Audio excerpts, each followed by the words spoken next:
Prime Minister Dr Terrance Drew, Minister with responsibility for the St. Kitts and Nevis Citizenship by Investment program, introduced for first reading the Eastern Caribbean Citizenship by Investment Regulatory Authority Agreement Bill 2025, which will regulate the CBI programs in 5 OECS member countries. The bill was presented in the 6th October sitting of the National Assembly, and having had its first reading, it is now available for public scrutiny and input prior to the next reading when the bill will be debated in Parliament. I rise to introduce and have read for the first time a bill entitled Eastern Caribbean Citizenship by Investment Regulatory Authority Agreement Bill 2025. May it please you, Madam Speaker. Second. I recognize the Honourable Member for St. Christopher 3. Madam Speaker, I move to second that motion.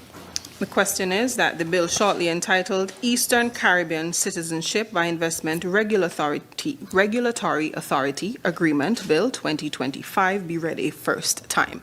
Those in favour? Aye. Those against? The ayes have it.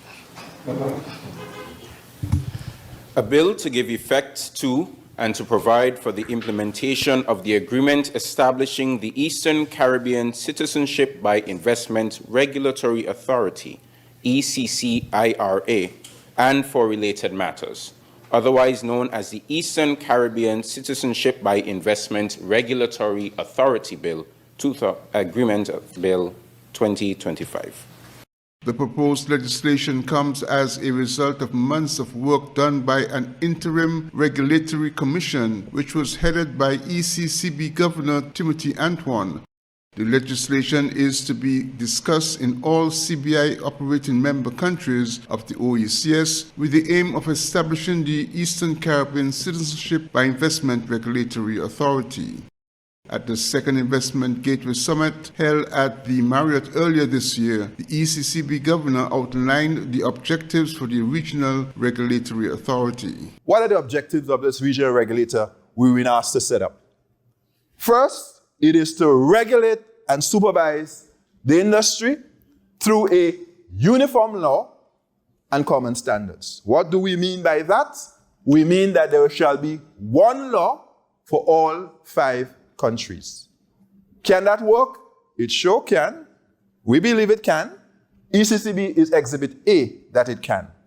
In our central bank, we have one law, the Banking Act, that applies to all 8 countries. It's a regional regulator. One law, all 8 countries. That is what we propose for the CBI regulator. But that regulator will not just have a single enabling law, it will set common standards. So whether those standards are for due diligence, whether it's for outsourcing, whether it's for marketing, whether it's for how we engage developers, there will be standards to guide. The ECCB Governor on several occasions made it clear that the CBI Regulatory Authority will not be an arm of the Eastern Caribbean Central Bank. Glenn Barth reporting for SK Newsline.